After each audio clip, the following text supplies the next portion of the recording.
Buenas noches, bienvenidos a Más Velocidad, una edición más, la segunda de esta temporada 2023, eh, con las buenas noches para el señor Otero. Y vamos a tener un día de mucha información, a pesar de que no hay tanta actividad en esta semana que acabó de pasar. La que viene sí tiene algo más de actividad, ¿no? Sí, señor Beltrán, buenas noches a todos, gracias por estar aquí. Acuérdense que aquí abajito están pasando nuestras redes sociales para que nos sigan y nos comenten.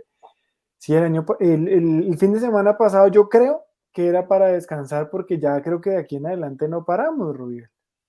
Actividad todos los fines de semana.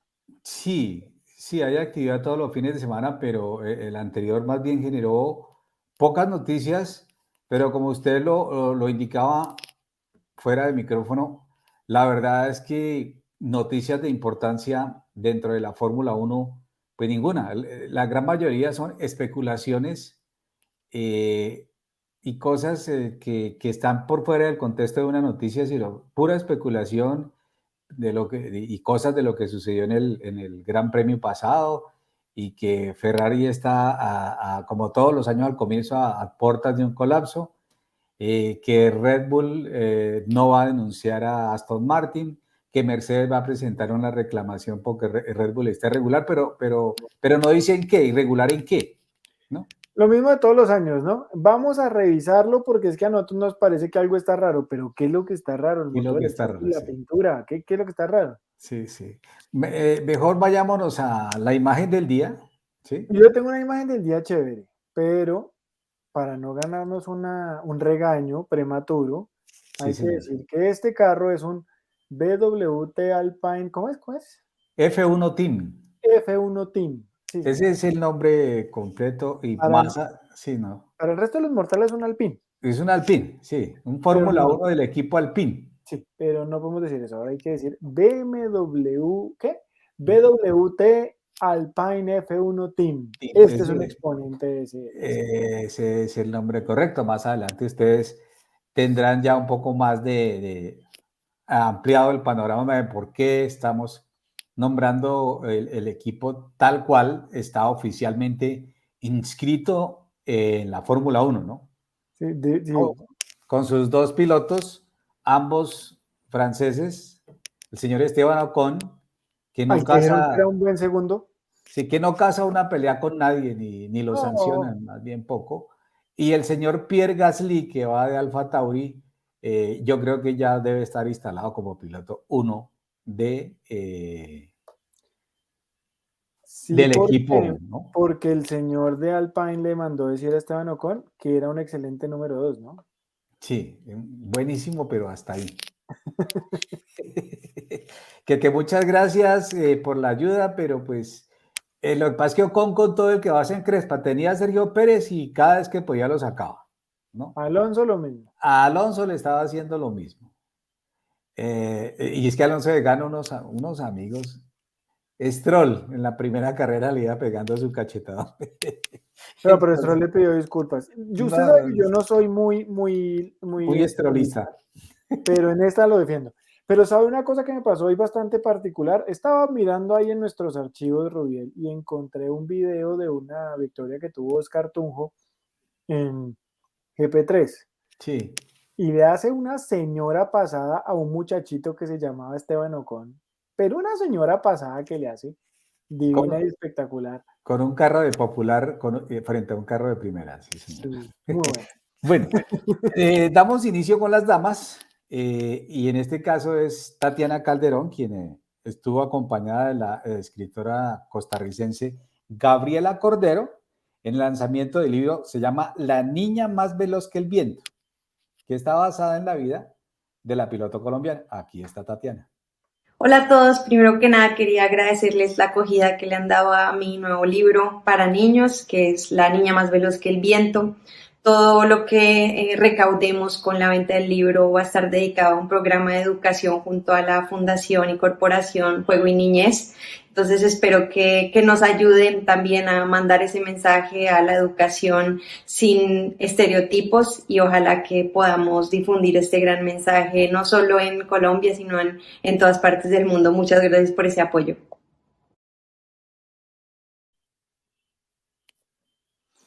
¿Sabe una cosa? Este tipo de iniciativas me parecen chéveres porque ahí es donde uno ve que los deportistas que no juegan con un balón también tienen mucho que enseñarle a los niños. Está chévere.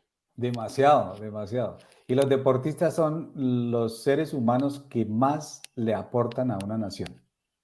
Sí, señor, tienen muchas cosas de las que todos tenemos que aprender. Pero bueno, otro deportista que va a aportar mucho a esta nación es el señor David Alonso. Ya es un señor, ya habla grueso, ya es un tipo grande, acuerpado. El señor David Alonso ya terminó los test de pretemporada en Jerez. Acordémonos que va a correr el Mundial de Moto 3 y preferimos preguntarle a él cómo le fue y qué espera. Terminamos aquí en Jerez, han sido nuestros primeros 2 días como piloto mundialista, muy contento por ello. Ayer no pudimos rodar mucho en seco, pero sí que nos sirvió para poner la moto a punto en agua, cogimos buen feeling en agua, que me hacía falta, y hoy sí que ha salido buen día, hemos podido rodar todo lo que queríamos, probar todo lo que queríamos. Desde el principio el feeling con la moto ha sido espectacular, me encontraba muy cómodo, he conectado con el equipo desde el principio también, me gusta la manera en que trabajan y la que estamos trabajando, y pues hemos podido hacer time attack con goma nueva, rodar con goma usada. La verdad que hemos empezado muy activos, luego ha costado un poco y bueno, hemos tenido que entender qué pasaba, pero poco a poco, sin presionarnos, hemos ido sacando lo que podíamos y al final hemos podido acabar el día bien, y pues pasé del primero, la verdad que lo califico como muy positivo. Bueno, hay que tener en cuenta a este señor porque nos va a dar muy buenas noticias. Es un gran piloto, hijo de padre español, de mamá colombiana, que corre con la bandera nuestra porque esa fue su determinación, ¿no? Tenía la opción de correr con la bandera española, pero tomó la decisión de correr con bandera colombiana. Así pues que lo único que esperamos es que arranque, como dice él, con pie derecho, ¿no? En esta temporada 2023 en la Moto 3, que es la primera escalita, Eduardo, la primera escalita oficialmente, por decirlo de alguna manera, antes de llegar ya con la nueva reglamentación de edad y de todo a lo que es la MotoGP. En un instante regresamos a Más Velocidad. Retomamos nuestra información y el evento de Motores por la Paz, que ya lleva varios años realizándose en la capital de la República, al norte de la capital de la República, con mucha lluvia el fin de semana pasado. Ricardo Soler estuvo en la animación del evento y estuvo, pues, él es integrante importante o parte integrante, el TC es parte integrante de ese Motores por la Paz, de ese evento, que ya nos lo va a explicar Ricardo de qué se trata, y aprovecho también para darnos pinceladitas de lo que va a ser la primera jornada de la 20ª temporada del TC2000. Hola Rubiel, ¿cómo estás? Un saludo muy especial para ti, para tu equipo periodístico y también para todos tus televidentes. Bueno, el domingo pasado mucha lluvia, honestamente. Nos llovió todo el día y a pesar de la lluvia que tuvimos en el norte de Bogotá, pues tuvimos un evento muy bonito, cerca de 600 carros presentados, los clubes muy entusiastas, hicieron todas las actividades previstas y especialmente se cumplió con el compromiso social de Motores por la Paz, que es firmar un pacto de tolerancia, de buen comportamiento, en el que más allá de las leyes, más allá del ordenamiento, del código de tránsito, nosotros nos comprometemos a ser conductores ejemplares cuando estemos en nuestro carro, respetando los derechos de los peatones, los derechos de los demás actores viales, bajándole a la intolerancia, a la violencia, para tratar de hacer mucho más agradable esa relación carro-persona, que es una relación del día a día. Los actos protocolarios, el minuto de pitos y Motores por la Paz, sensacionales, todo muy muy bien, y nosotros logramos presentar algunos equipos que van a correr este año en el TC2000, cerca de 20 carros de carreras estuvieron presentes, más nuestros carros de autoridad deportiva. Esa fue la edición número 12 de Motores por la Paz. En nuestros 20 años hemos estado en 12 oportunidades en Motores por la Paz y TC2000 Colombia lidera este evento que es de activación de marca, con el que básicamente le contamos a todo el mundo, ya vamos a encender los motores, ya vamos a empezar la temporada y pues ha sido muy buena. Ahora, enfocado plenamente en el fin de semana del 25 y el 26 de marzo en el Autódromo Tocancipá. El 25 tendremos Media Day, un encuentro con medios de comunicación. Vamos a presentarles todos los equipos en sus pits, los carros, los pilotos, todas las novedades que vamos a presentar para esta temporada. Y el domingo 26, la primera competencia oficial de los 20 años del TC2000 Colombia. Bueno, ahí está don Ricardo Soler, que pues es toda una organización, ¿no? El TC2000 se ha vuelto tal vez la organización más importante del automovilismo colombiano. Esperemos que tenga éxito el próximo fin de semana y que no le llueva, ¿no, Eduardo? Porque, bueno, hay emoción, ¿no? Con la lluvia. Hay emoción con la lluvia. Las carreras del TC siempre son muy buenas. Si usted lo dice, es la organización más, yo creo que la organización más organizada, si me permiten la expresión, del automovilismo colombiano. Son muy juiciosos, muy ordenados, tienen todo medido, debidamente clasificado y plastificado. Sí, afortunadamente para ellos y afortunadamente para el automovilismo colombiano se van creando marcas, se van creando equipos y se van creando novedades dentro del campeonato. Sí, señor, por ahí estuvimos el año pasado con un tema de híbridos, ¿se acuerda usted? Sí, señor. Bien, esperemos que van lleguen. metiéndole cositas. Bueno, yo voy a cambiar de tercio con otra organización muy juiciosa, que es el motociclismo. Bastante juiciosa. Nosotros, y con mucha actividad. Entonces, sí. sabe que nosotros siempre al principio del año hablábamos con el presidente de la Federación de Motociclismo, el señor Carlos Ramírez, que siempre es muy querido además y nos da este dato para poder iniciar el año ya uno seteando los fines de semana que tiene que separar para asistir a las carreras de motos, que además son un montón. Entonces le preguntamos, porque charlamos con él algunas cosas, ¿cómo le ha ido? Primero que todo con el tema de la vinculación de las marcas a los campeonatos, a los diferentes campeonatos, porque de ahí es que se vuelve viable desarrollar la actividad deportiva. Y esto nos contó. Sí, efectivamente creo que empezó el año muy bien. Creo que las marcas tienen claro que si tienen motos para competencia, pues el sitio, los lugares pues, donde se desarrolla la competencia y el inicio de temporada mostró eso y que se están poniendo esas inversiones en los sitios donde se está desarrollando un motociclismo responsable, un motociclismo seguro y un motociclismo deportivo. Entonces, creo que hay muchas expectativas de todo lo que viene en el año, tanto para el GP como lo que está pasando en el Campeonato Colombiano de Motocross. Entonces, pues, esa es una apuesta importante y creo que es un segmento al que faltaba que le metieran un poco más de cuidado y de inversión y este seguramente va a ser el año. Bueno, en este momento, en el Campeonato Colombiano de Motocross, está en este momento involucrada con equipo oficial, el equipo Honda, la HRC para motocross, y que va también para velocidad, para autódromo. Está el equipo de KTM, el equipo Husqvarna, el equipo Gas Gas y el equipo Yamaha, ya son equipos oficiales con presencia y vinculación dentro del campeonato, adicionalmente al apoyo que están generando para los equipos y los mismos deportistas. Eso en el motocross. En la velocidad, en el GP Colombia, tenemos ya la presencia de equipos oficiales como Ducati, Aprilia, el equipo Honda. Hay una marca adicional que aún se está terminando de cerrar el equipo como tal, por eso no doy el nombre, pero es una también de las grandes marcas que viene, adicional a las marcas que ya venían normales, el equipo de Dunlop, que se reformó para este año, el equipo de Vitrix, que viene con nuevos pilotos también, y con eso pues entran grandes patrocinadores, no solo para los deportistas, sino para el evento, para engrandecer un poco esto y que se empiece a volver un campeonato realmente de marcas oficiales, de la forma como se compite en otros lugares del mundo. Bueno, y continuamos hablando con Carlos y le preguntamos cómo está confeccionado el calendario en esos 5 campeonatos y cuáles de ellos ya iniciaron.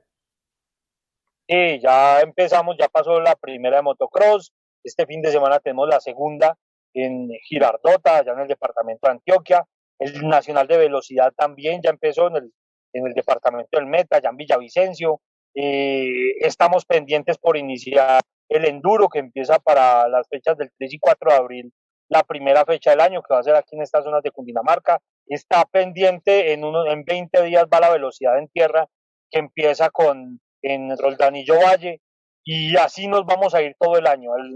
En general van a ser 33 competencias. El GP Colombia, que tiene fecha de inicio en el mes de mayo, sería el último campeonato en empezar. Vamos a un campeonato corto, solo de 3 válidas, pero bueno, eso sería en 33 competencias que estarían sumando toda la temporada de todas las modalidades para el 2023. Bueno, y aquí vamos a ver las fechas de los campeonatos. El motocross, que tiene 2 campeonatos de 4 válidas, la velocidad, que tiene 6 válidas. Después viene velotierra y Sí, enduro, señor. cada uno Y con enduro. 6 válidas, que comienzan ahora en los primeros días de abril, el 1 y 2 de abril, el enduro. Y al final, Fíjese usted que aquí en el enduro hay femenina, ¿no? sí, Válida sí, femenina. y el bueno, sí. El motocross también tiene su válida femenina o su categoría femenina. Y el GP Colombia, que es el evento más grande que tiene el motociclismo en nuestro país. Grandes noticias también para el motociclismo. Y con estas buenas noticias nos vamos a nuestro segundo corte y regresamos en un momento. Regresamos a más velocidad y vamos a culminar con el presidente de Fedemoto. Sí, le hicimos una última pregunta, el muy querido nos dio todo el tiempo y muchas gracias a los señores de Fedemoto y a Carlos Ramírez, su presidente. ¿Cuántos pilotos quiere tener? Porque una cosa es lo que se inscriben, ahí se filtran otros y todo el cuento, pero siempre son muchos este año en sus competencias. Yo creo que para este año vamos a llegar a los 1000 deportistas en todas las modalidades, 1000 deportistas que van a tener una licencia anual de la Federación Colombiana de Motociclismo.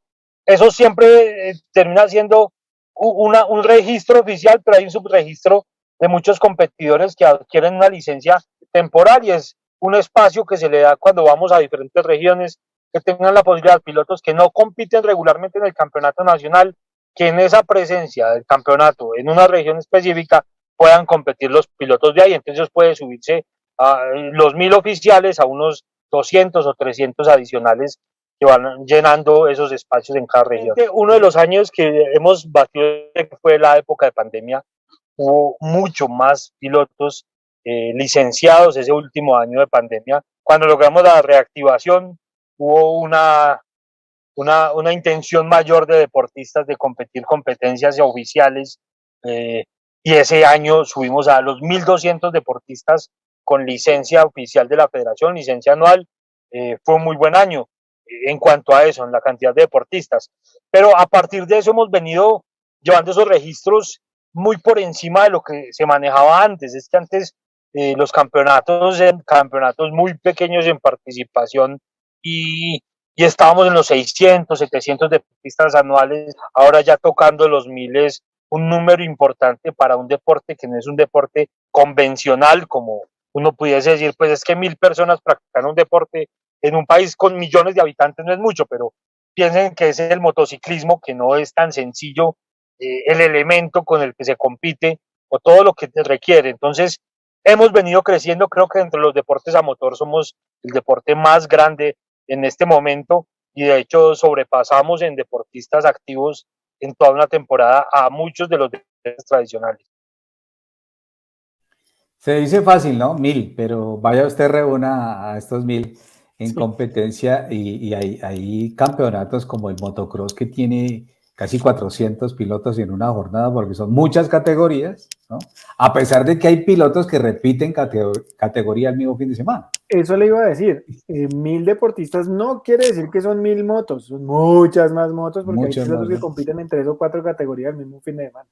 Sí, afortunadamente pues hay afición, y pues era como obvio la respuesta de que pues todo el mundo ávido de correr, de participar. Pues post pandemia se iba a disparar la actividad, la suscripción, y la gente queriendo salir a competir, a botar toda esa adrenalina reservada por casi un año y medio, ¿no? Que fuimos yo creo que el país que más ha tenido consecutiva esa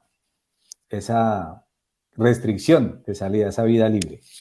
Bueno, nuestra siguiente invitada va a tener que leer porque es algo muy especial, ¿no? Nuestra siguiente invitada. Se llama Dalia Ramos, Sí, ¿no? señor.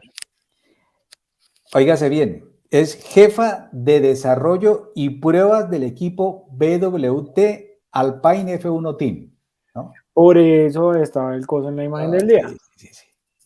Se graduó de ingeniera mecatrónica en Monterrey, en México, ¿no? Sí, Es decir, ella es mexicana. sí. Hizo una maestría de Ciencias, Ingeniería y Gestión de Manufactura en la Universidad de Nottingham, en el Reino Unido. Esa es la de Robin Hood, ¿no? La de Nottingham. Sí, señor. Además, con un pequeño detalle, fue la mejor, ¿no? La mejor estudiante en ese año, del 2013 Ok. al 2014, ¿no? Así que estamos hablando con una persona muy calificada para tener el puesto que tiene. Pues iniciamos descongelando un poco, ¿no? Rompiendo el hielo con ella. Y la primera pregunta que le hicimos es, ¿de qué parte de México es usted, no? Y usted sí quería, ¿cómo supo que lo suyo era la ingeniería? Bueno, yo soy de la Ciudad de México, nací en la Ciudad de México y toda mi vida viví en la Ciudad de México. En realidad, debo confesarte que nunca imaginé salir porque es una ciudad que me encanta. Amo mucho mi ciudad y siempre quise vivir allí y bueno, crecer y hacerme viaje en la Ciudad de México. Em, Cuando estaba en la secundaria fue cuando descubrí que no solamente me gustaban mucho las matemáticas y la física, sino que aparte era muy buena. Me llevaban a los concursos de matemáticas y gané algún premio a nivel nacional y era algo que se me daba naturalmente. Entonces, como que siempre había tenido la curiosidad de dedicarme a algo que cambiara las vidas de las personas. En algún momento llegué a pensar medicina porque, vaya, es algo que pueda ayudar a la gente, pues un médico puede ayudar a la gente. Pero después cuando me di cuenta que tenía curiosidad también por innovar y por hacer cosas pues realmente que no existieran en ese entonces y que me apasionaban y era muy buena para las matemáticas y la física, fue cuando entendí que la ingeniería pues me iba a dar esa ruta. Y realmente yo tenía como 13 o 14 años cuando decidí que eso era lo que quería estudiar. Bueno, ya vimos que realmente es una persona muy interesante para conocer a Rubiel. Sí, Ahora, señor. hay que seguirle preguntando porque esto no se tiene todos los días. Ya sabemos cómo se interesó por el área. Ahora, ¿cuándo comenzó el interés específicamente por los automóviles? Ahora, queremos saber, ¿se interesó primero por los de calle o por los de carreras? Pues en realidad era solo por los automóviles en general. Yo tengo una hermana, pero crecí rodeada de varios primos varones. Entonces, desde chiquitos siempre jugábamos a los carritos y agarraba los carritos de mi papá para jugar con mis primos. Mi papá me regaló un carro de carreras, un McLaren de colección cuando yo tenía 5 años. Se convirtió en un emblema para mí porque fue algo, obviamente me encantó, pero se convirtió en algo que en algún momento quería alcanzar. No tenía muy definido cómo, si era algo que quería llegar a tener o quería llegar a poder crear yo misma, pero se convirtió en un emblema. Y desde ahí después crecí y bueno, tuve mucho interés por los carros, sobre todo por los carros lujosos, era lo que a mí me gustaba, los carros pues más bien exóticos, más que la cuestión del deporte del motor. Eso creo que fue algo que ya descubrí mucho después en mi vida. Nos interesó mucho saber cuál había sido su trayectoria, ¿no? En la materia antes de ingresar al BW Alpine F1 Team. Pues creo que debo empezar diciendo que lo más, digamos que las habilidades más relevantes que vio Alpine en mí y la razón por la cual yo creí que este era el trabajo al que quería dedicarme fue porque tengo mucha experiencia manejando equipos grandes de manufactura, y estoy acostumbrada a romper esquemas y a manejar equipos en donde la situación es un poquito retante y hay que motivar el cambio y hay que ir un poquito en contra de la corriente. Entonces, creo que eso fue lo más grande que en ese momento necesitaba Alpine y que yo traía de mi experiencia previa. Como ya te decía, terminé mi carrera universitaria y empecé a trabajar en Procter Gamble en la Ciudad de México. Era una planta de manufactura. Estuve allí casi 3 años y me involucré desde la parte técnica, la parte de empaque, la parte de calidad y de logística. Entonces fue em, un crecimiento muy acelerado y un aprendizaje también bastante acelerado durante mi tiempo en Procter. Y creo que lo que más rescaté de allí fue que me gustaba mucho la manufactura, me gustaba trabajar en un ambiente que combinara lo técnico con el factor humano, que pudiera estar resolviendo problemas técnicos, pero que a la vez tuviera que trabajar con mucha gente y que tuviera la oportunidad de desarrollar gente. Después fue cuando decidí llegar a Reino Unido a hacer mi maestría en manufactura y gestión de empresas porque quería seguir preparándome en el ámbito, pero también tenía la curiosidad de vivir en otro país, de conocer otras culturas, de conocer otros países y de desarrollarme en un ambiente nuevo, ¿no? Y después de la maestría empecé a trabajar en Rolls-Royce en el sector aeroespacial, también aquí en Reino Unido. Y allí tuve la oportunidad de estar en diferentes plantas de producción. Empecé en Escocia, después me moví a Inglaterra, después fui a Alemania, regresé a una ciudad nueva en Inglaterra. Entonces, en 6 años y medio que estuve en Rolls-Royce fue como una experiencia muy multicultural y también muy variada en el tipo de proyectos que estaba llevando a cabo, pero otra vez todo era muy enfocado a liderar equipos y a traer mejoras a lo que estábamos haciendo, ¿no? Siempre con ese reto. Y creo que eso fue la mayor puerta de entrada hacia Alpine. En el momento en el que llegó la pandemia y el sector aeroespacial empezó a tambalearse, trabajar desde casa y demás, fue cuando decidí que quería entrar al sector automovilístico, que siempre me había llamado la atención. Y bueno, dio, digamos, el momento perfecto en el que Alpine estaba reestructurándose y necesitaba a alguien que le ayudara pues, a llevar al equipo al siguiente nivel. Y allí fue donde llegué yo. En un instante regresamos a Más Velocidad.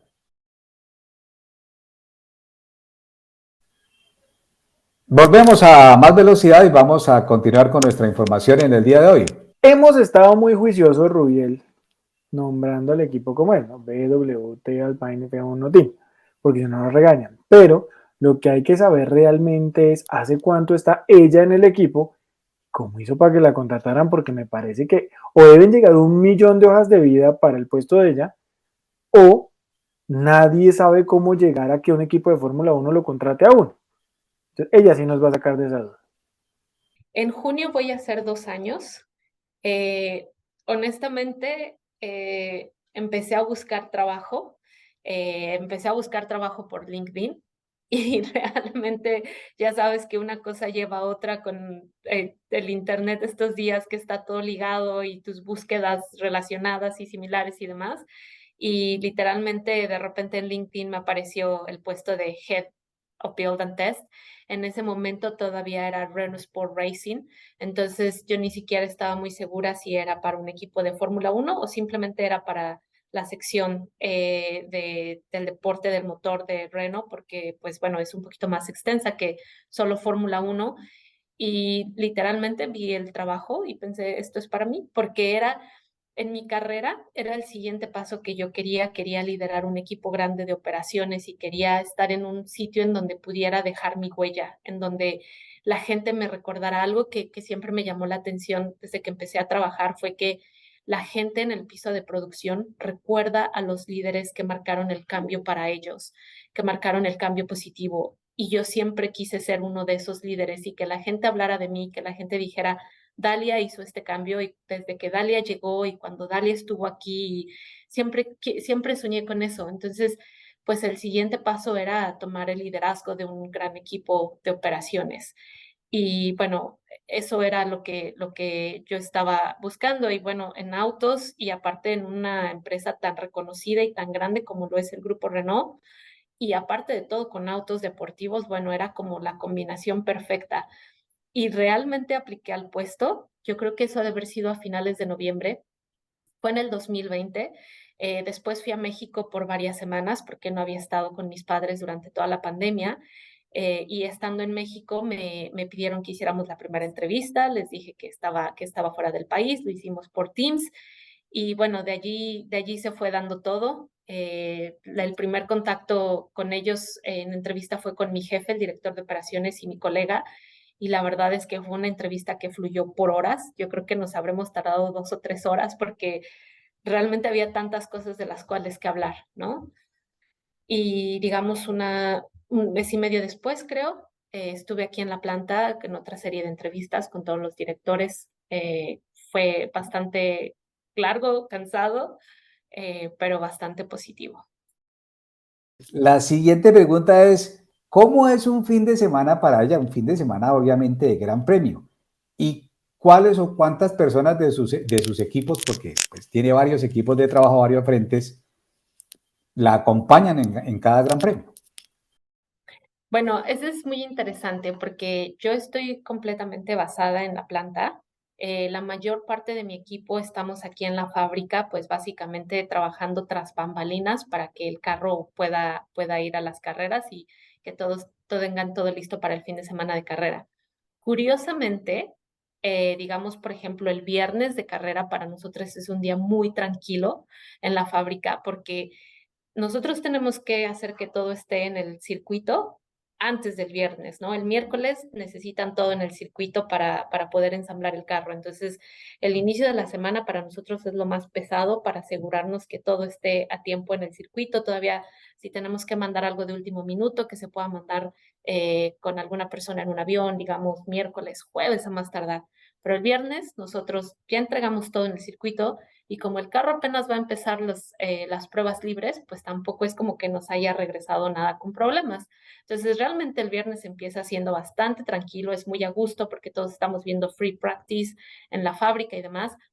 El sábado empezamos a preocuparnos porque empezamos a ver si hay algo que tenemos que resolver y bueno, el domingo siempre es para nosotros de mucha adrenalina porque tenemos que estar pendientes de que el race team necesita información de, digamos, cómo se ensambló algo o cómo pueden cambiar, digamos que si han asignado ciertos componentes a cierto carro y quieren hacer algunos cambios, de vez en cuando necesitan información de nosotros. Y siempre lunes y martes es cuando nos regresan todas las piezas y es cuando vuelve a empezar toda la locura en la fábrica, ¿no?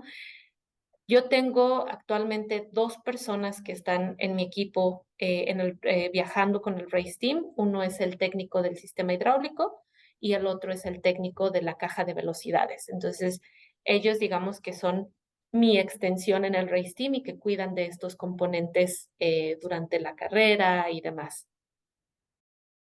Vamos a dejar la segunda parte de esta entrevista con Dalia Ramos para el próximo programa porque es un poco extensa.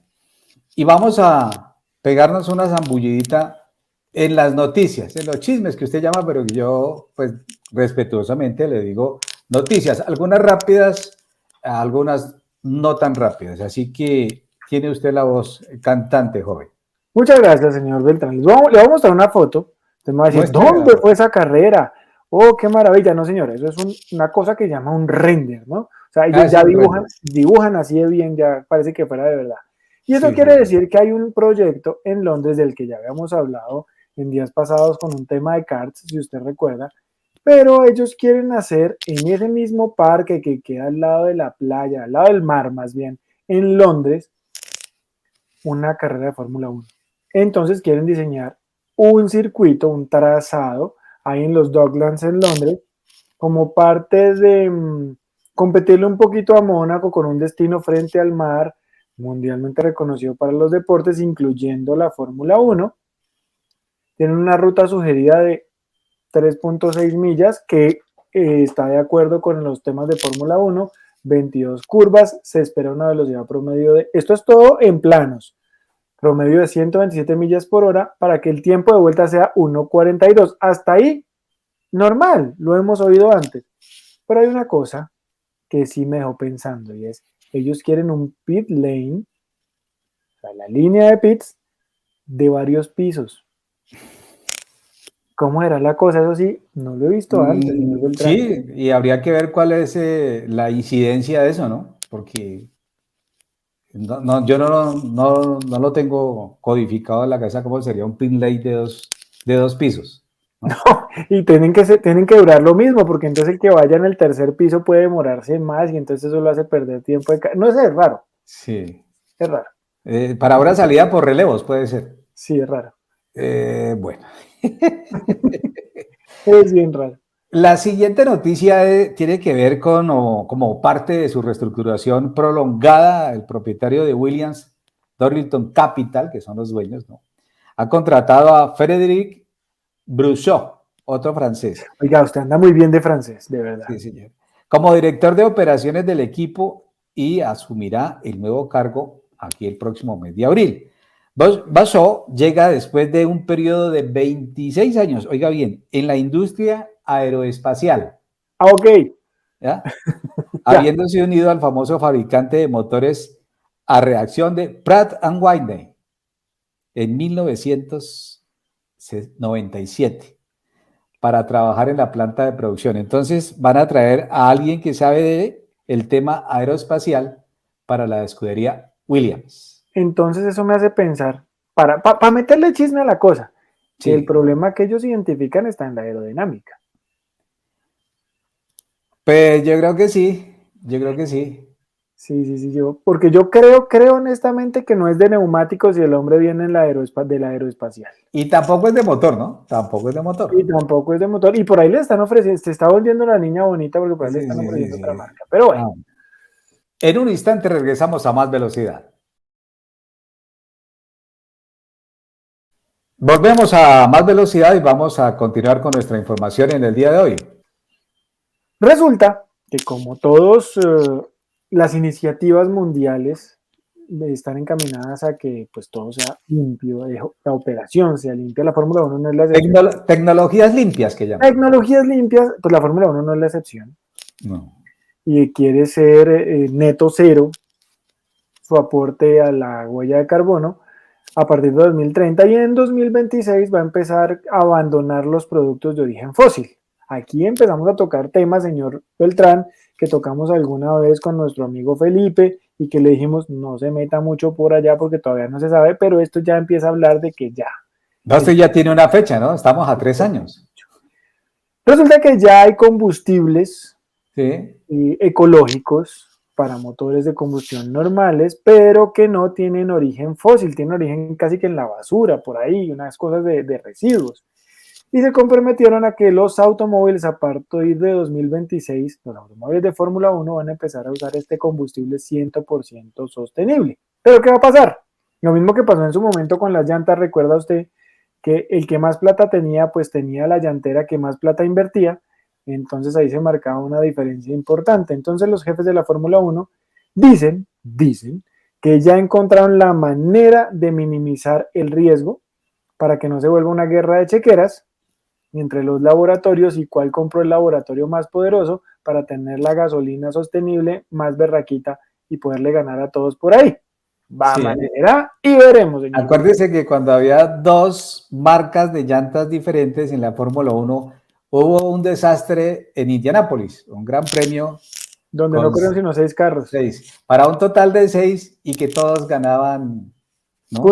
Puntos. Un humilde 10º puesto para Alex Albon en Bahrein significó mucho para el equipo Williams de Fórmula 1 al entrar en el próximo. ¿Por qué decimos en el próximo? Porque hasta ahora estamos arrancando. Todo lo que viene aquí vaya es para experimentar. En ese próximo capítulo de su historia, Williams tiene fuertes lazos con Mercedes, lo habíamos dicho, ¿no? Señor. Pero sigue siendo una organización independiente y podría haber opciones un poco más atractivas. Honda ha declarado su interés en participar en la nueva fórmula, pero no tiene equipo. Y Williams obviamente está en una lista muy corta de socios potencialmente disponibles. Es decir, Honda no tiene muchos socios, pero entre esos pocos socios está Williams. Sí, porque acuérdese que Honda estaba trabajando muy en llave con Red Bull y Red Bull le dijo, como estabas dudándolo, yo hice una alianza con Ford. Entonces apagaron la música, ya habían quitado la silla y Honda quedó sin dónde sentarse. Sin dónde sentarse, sí. Ese es el baile de la silla que a usted le gusta tanto. Los de Honda se quedaron sin silla, entonces tienen que buscar por otro lado, cómo acomodarse en la Fórmula 1, porque el peor error de Honda fue haberse retirado de la Fórmula 1 a comienzos del año 2009.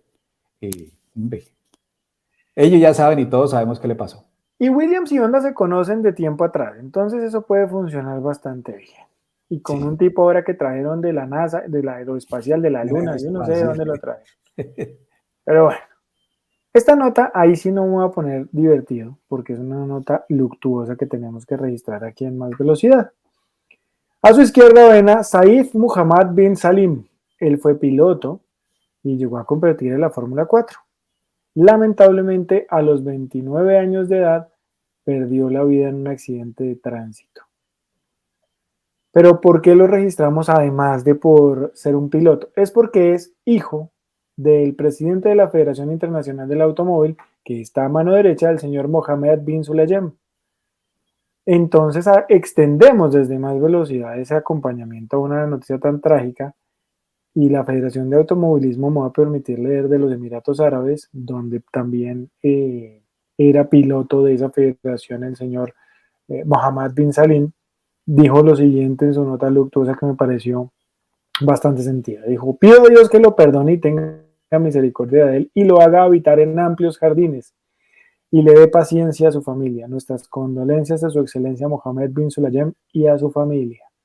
Es una noticia paradójica, ¿no le parece, Rubiel? Sí, paradójica y bastante triste para sus familiares. Muy, muy triste, ¿no? Esperamos Sí, que señor. esos deseos, pues, se den, se cumplan. Trasladémonos ahora de la Fórmula 1, vayamos, antes de eso, vamos a Pero la NASCAR. espere, porque es así Ah, conmigo. ¿qué pasó? Es que esta la tenemos que registrar. Bueno, sí, tenía ahí una, pero sigamos con la Fórmula 1. La Fórmula 1 y Ferrari triunfadores en los Oscars con Jean Todt, ¿no? El exdirigente de la escudería y la FIA es la pareja de Michelle Yeoh, ¿no? Ella es asiática. Ella estuvo Ganadora aquí, amiga suya, además. Estuvo aquí cuando el señor Todd vino por primera vez cuando se hizo el lanzamiento de la escuela de karts, ¿no? Sí, colombiano Estuvo ahí rumbo a en la el Fórmula 1. centro de alto rendimiento. Ella ha sido la ganadora del premio a mejor actriz a sus 60 años, la protagonista de Todos a la vez en todas partes, ¿no? Coronada como la mejor película del año con 7 estatuillas, entre ellas la de la mejor actriz. Ha celebrado su memorable triunfo posando en varias fotos con su esposo, el señor Jean Todt, cuya relación comenzó en el año 2004. Ya estamos hablando de 16 y 3, 19 años. Michelle Yeoh, quien ha vencido en su categoría a Ana de Armas con Blonde, a Cate Blanchett en Tar, a Michelle Williams en la película Los Fabelman y a Andrea Riseborough en To Leslie. Ha colgado varias imágenes de la ceremonia en sus redes sociales. Ahí está. Ahora sí me va a decir usted, señor Beltrán, No, que siga esto usted, no por es favor, una con la sección nota. de chismes. Claro, ahí echamos el chisme. Lo que pasa es que, como es amiga suya, usted no la quería registrar así como también. No, pero usted, no, era amiga mía, pero usted fue la persona que delegó a quien la debía acompañar para que la llevara a conseguir artesanías allá en la ciudad de Artesanía, sí, Bogotá. señor, y compró cosas bonitas, sombrero volteado Sí, y sí, demás, sí, sí, sí. claro. Mientras Bueno, este el carrito que esposo cumplía, parece ¿no? juguete, señor, el esposo, Mientras el un tipo esposo cumplía con multimillonario, los actos oficiales y todo, ella se fue a hacer sus compras. a comprar, sí, el poporo y la vaina y la chiva rumbera y tal. Chévere. Este, este carro que vemos ahí, señor, generalmente tenía esos colores, ese nombre en el panorámico, pero tenía otro número, ¿se acuerda usted? Porque Sí, era el señor, el carro de 48. Jimmy Johnson, el 48, y por eso ahora es el 84. El 84, sí. Es el carro perteneciente al Legacy Motor Club, que es un nuevo equipo en NASCAR, pero que es propiedad del señor Jimmy Johnson, que como vimos y como registramos muchas veces aquí en Más Velocidad, el tema de los monoplazas y los vehículos tipo Fórmula no eran lo suyo. Entonces volvió al tema de la NASCAR, donde ahí sí es el rey, y confirmó que va a participar en la carrera del 26 de marzo en el Circuito de las Américas, diciendo que además lo había intentado muchas veces, que cuando lo fue a correr en la IMSA ya no lo corrían. y cuando se retiró de NASCAR lo metieron al calendario. Entonces que él nunca había podido correr el circuito de las Américas y entonces ahora que el equipo es mío y la pelota es mía, entonces yo corro donde se me dé la gana, básicamente, y va a correr el circuito de las Américas.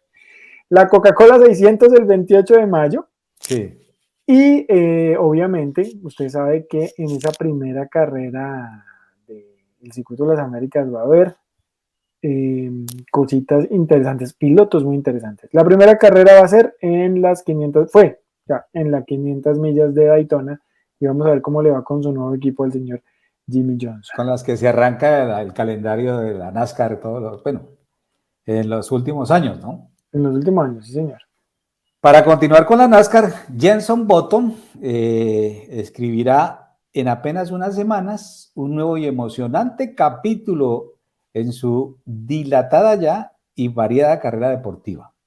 El campeón del mundo de la Fórmula 1 en el año 2009 va a dar un giro total para debutar en la NASCAR, otro que va para la NASCAR, en la NASCAR Cup, la principal competición americana de automovilismo. Disputará 3 carreras de la máxima categoría con un Mustang.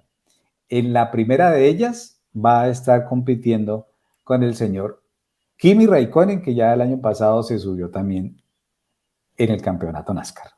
En un instante regresamos a Más Velocidad. Volvemos a Más Velocidad y vamos a continuar con nuestra información en el día de hoy.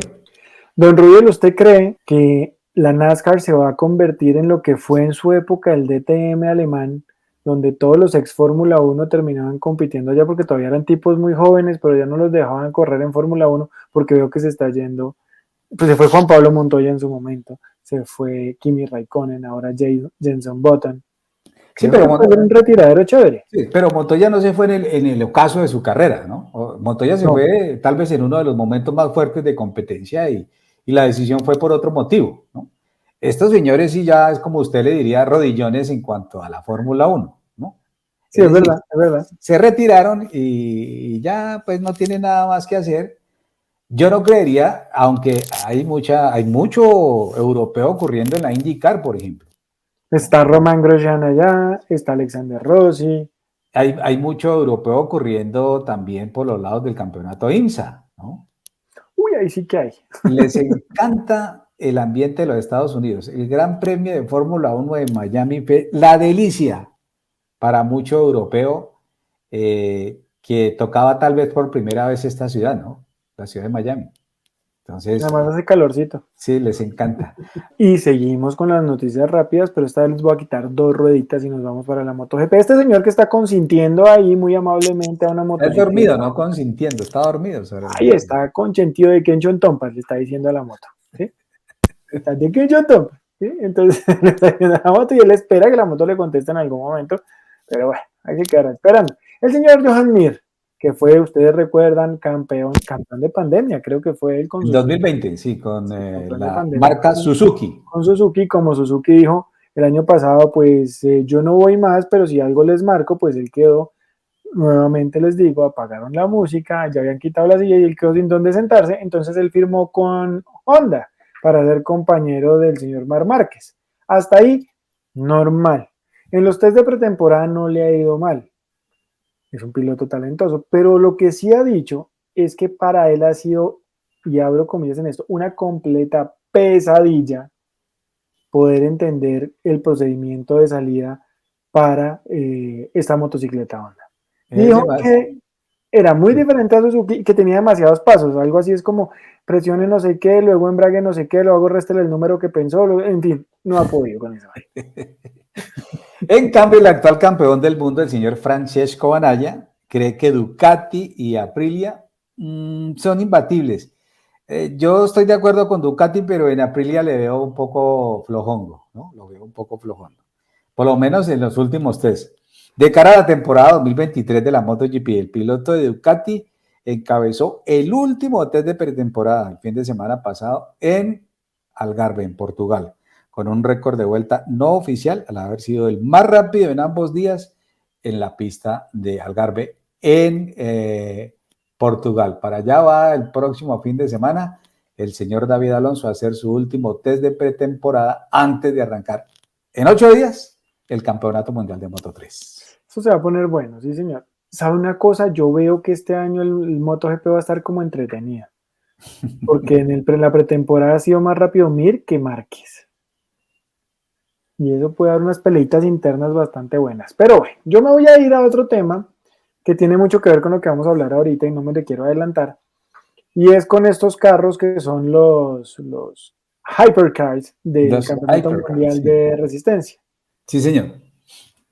Toyota, en la pretemporada que se hizo en Sebring esta semana para la primera válida del Mundial de Resistencia, dijo, pues marcó de primero.